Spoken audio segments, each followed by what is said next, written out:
And all the people said, Amen. So I told the kids, this is not a story about Cinderella. And so I asked them, what did you think the story was about? I thought it was a maid or A maid, okay. Wait, what are we? It's not a Cinderella story, so what are we learning about? I said you can tell me. Oh, I'm going to tell you, but I want some of your ideas first. Jesus? I said the poor and the rich. Poor and the rich, yeah. Something in the Bible. Something in the Bible, I yeah. said the guy who said. People who sin, okay. Anybody else? Anybody can answer. Not, you don't have to just be a kid to answer. From Exodus to Jude's birth. No. Fair. Huh? People treat people fair. No. It's about a lost princess who, yeah. It kind of is. It kind of is. Because you know what? We're kind of all lost princesses and princes. Do you know that? In God's kingdom, we're all lost. We've all been lost. Has anybody here ever been lost? I got lost in a Walmart shop. Walmart, yeah? Was it pretty scary? No, I got lost in a big. Okay. Well, tonight, we're going to talk about Ruth, Naomi, Boaz, and a shoe. And a shoe. This story has a shoe in it. And that's what made me think about Cinderella. I was like, hey, this is kind of like Cinderella. So if you want to know about it, you better pay attention. So there's a story about this widow. Does anybody know what a widow is? Not a spider. Yeah. So they served their father wine that night also, and the younger daughter laid down with them. And both of the daughters became pregnant.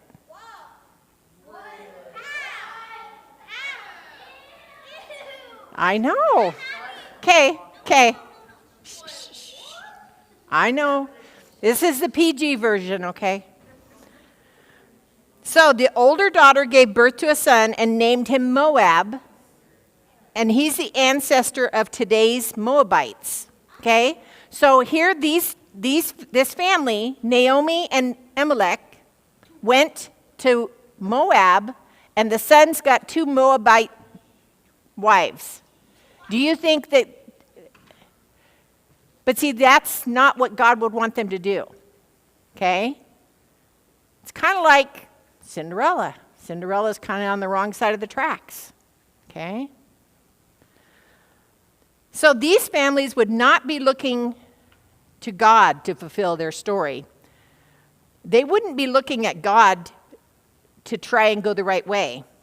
Their story had started out the wrong way.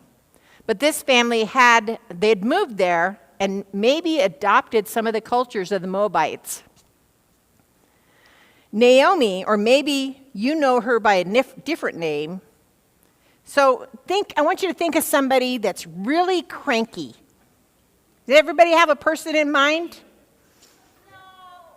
No, Okay. Sometimes this person can be known as, there's nobody here named Karen tonight, right? Okay. As a Karen. That's what you kids would call her. She's a Karen. So Naomi turns into a Karen, and she wants nothing to do with nothing. And so she starts thinking just about everything that's happened to her that's bad. You ever been around somebody that only thinks about the bad? Yeah, me too. So I'm going to tell you, I had a grandmother that lived here in town, and she was the only Christian woman that I knew, unfortunately, because she was not a nice person. She was not a grandma that you would go to get loves. My grandma made sure that we always ate last. If you didn't do what she asked you to do, she was very good at pretending like you didn't exist. It's called shunning.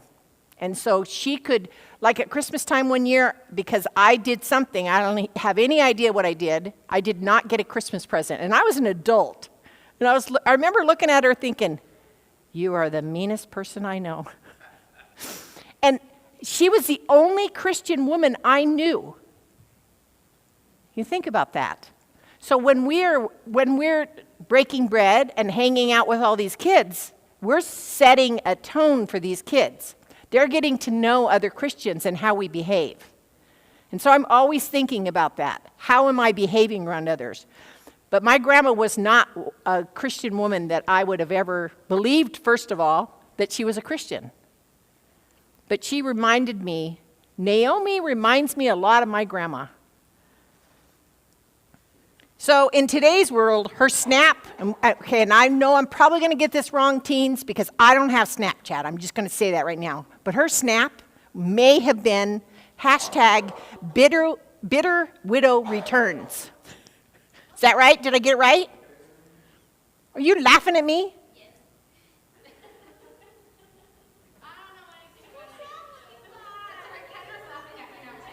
So what would you call her Snap? What would have her Snap been, guys? No, Naomi.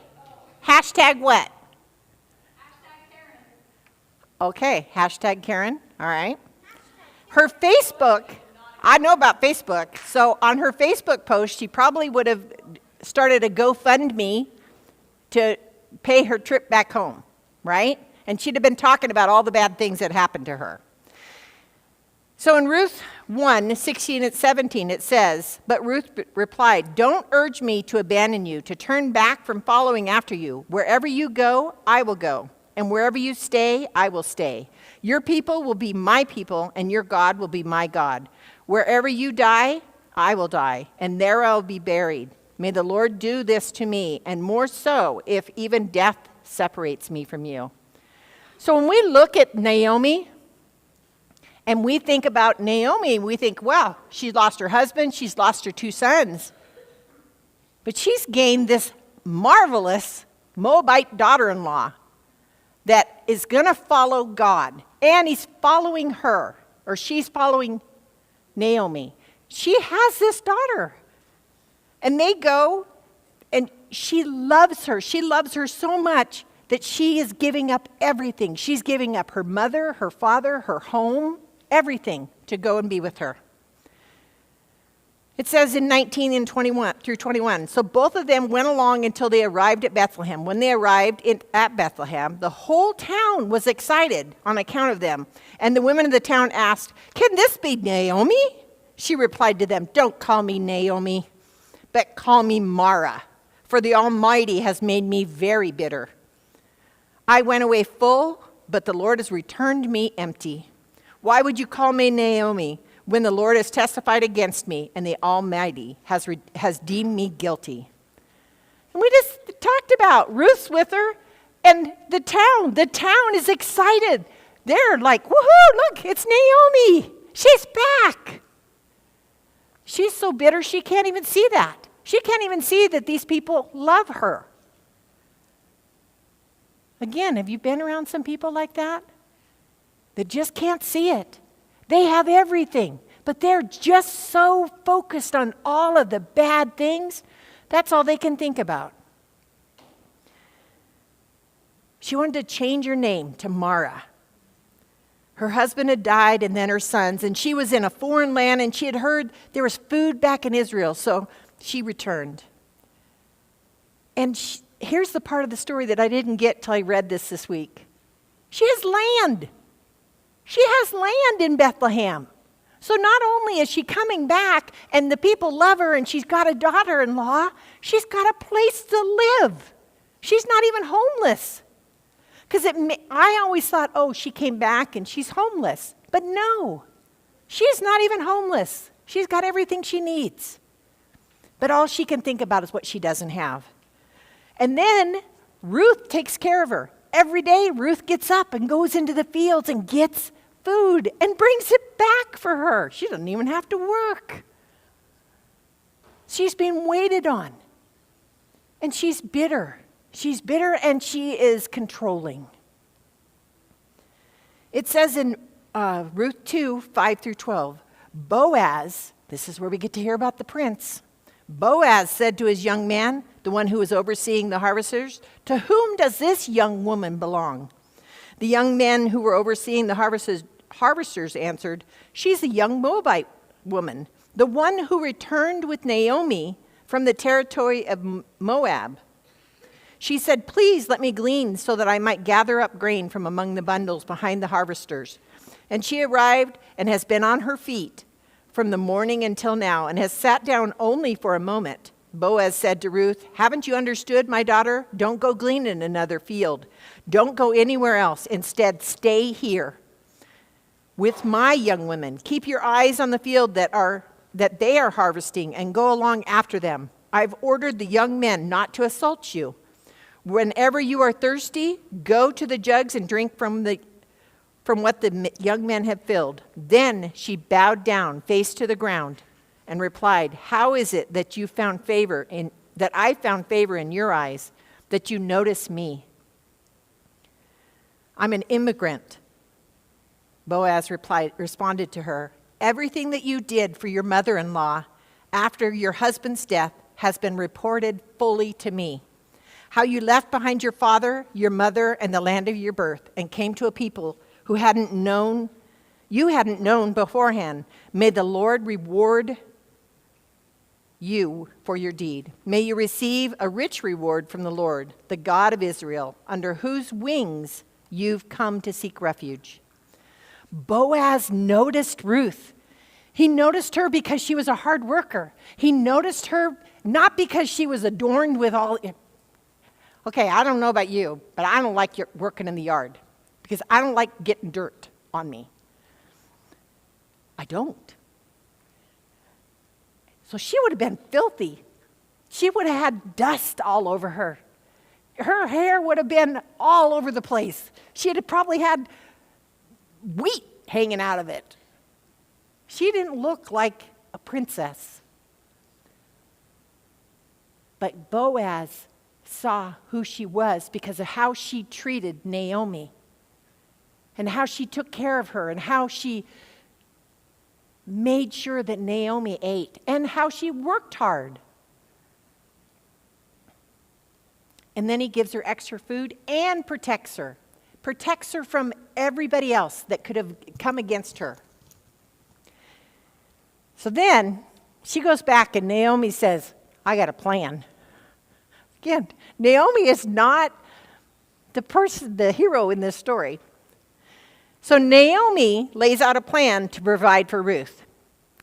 She needed to do everything she was told, and then she would be cared for. Boaz had shown her kindness, and that he would know what to do if she trusted him. Naomi said, "He is related to us, and he could provide for their family." It says in Ruth 3:3-11, "You should bathe, put on some perfume, wear nice clothes, and then go down to the threshing floor. Don't make yourself known to him until he's finished eating and drinking. And when he lies down, notice the place where he's lying. Then go and uncover his feet and lie down, and he will tell you what to do." Ruth replied to her, "I'll do everything you are telling me." And so she went down to the threshing floor, and she did everything just as her mother-in-law had ordered. Boaz ate and he drank, and he was in a good mood. And he went over to lie down by the edge of the grain. And then she quietly approached, uncovered his legs, and laid down. In the middle of the night, the man shuddered and turned over, and there was a woman lying at his feet. "Who are you?" It says that in the Bible. He didn't recognize her. She's not dirty now. "Who are you?" he asked. And she replied, "I'm Ruth, your servant. Spread out your robe over your servant because you are the Redeemer." He said, "May you be blessed by the Lord, my daughter. You have acted even more faithfully than you did at first. You haven't gone after the rich or poor young men.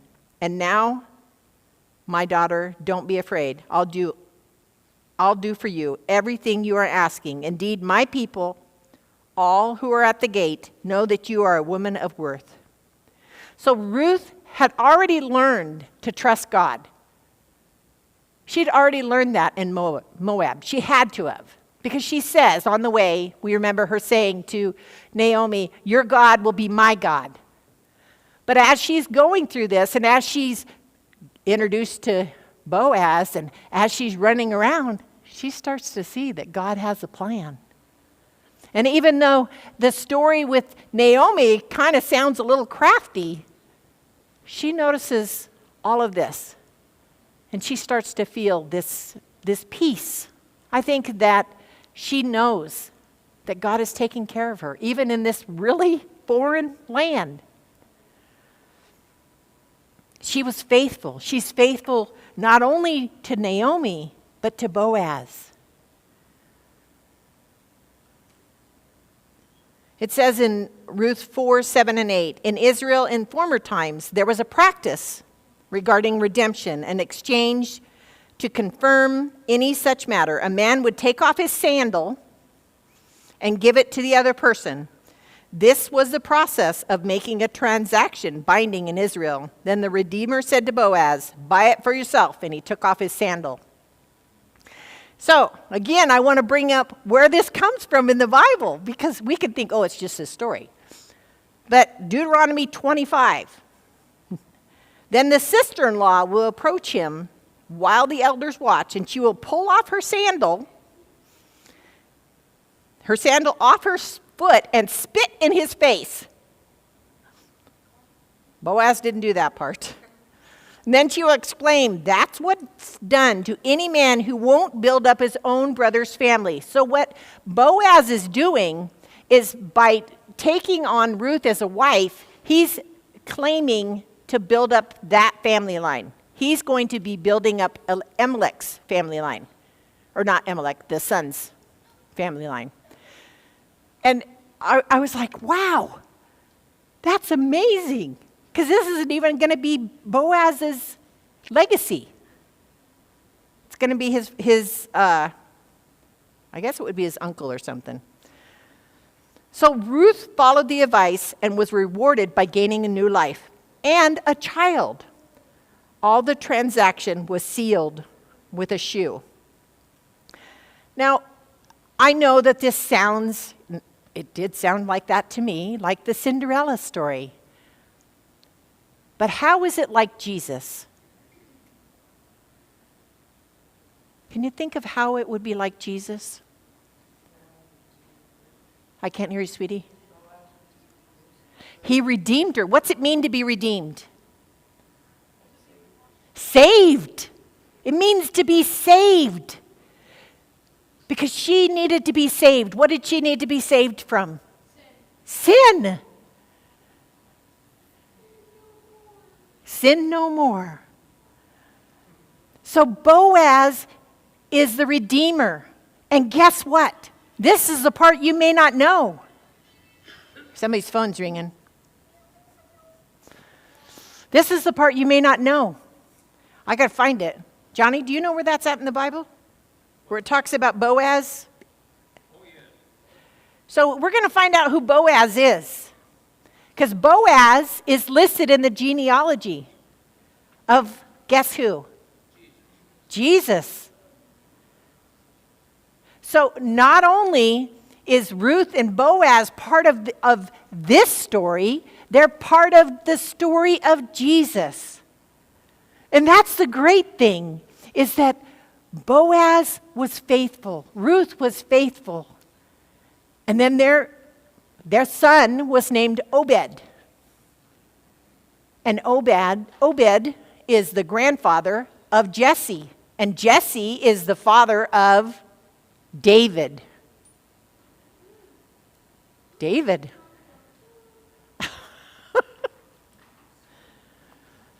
So I believe it's in Matthew. Yes, it's in Matthew Matthew 1. 1. Let's read it. Well, I didn't want to read all of it. I'm trying to find Boaz's name. Okay, I'll find it. Okay. There it is. Solomon, the father of Boaz, Yes. whose mother was Rahab. Boaz, the father of Obed, whose mother was Ruth. Obed, the father of Jesse. And Jesse, the father of King David. Yeah. And this is another thing that's a PG thing, but Rahab was a lady of the evening. Dun, dun, dun!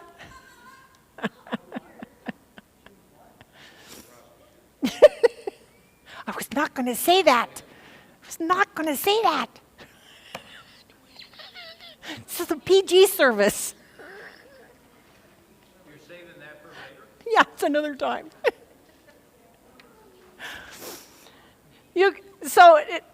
Did you guys know that the Bible was this interesting? Did you know that it had this many stories?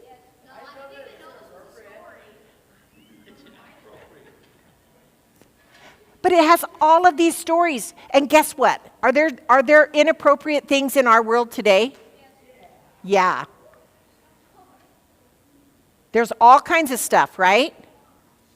But we know that God redeems us, right? And he takes care of us. And so I wanted you guys to know this story, even though it has a lot of parts in it that are not kind of inappropriate, okay? Just there's no other way to say that. What? Inappropriate. Okay, well, it's PG. I said PG. Parental guidance. Pretty good. No. No, it doesn't mean pretty good. Okay, stop it. Okay, we're going to sing one more song.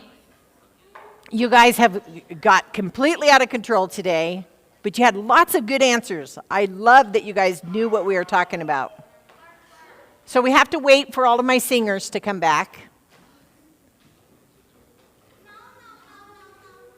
Come up here. Yeah.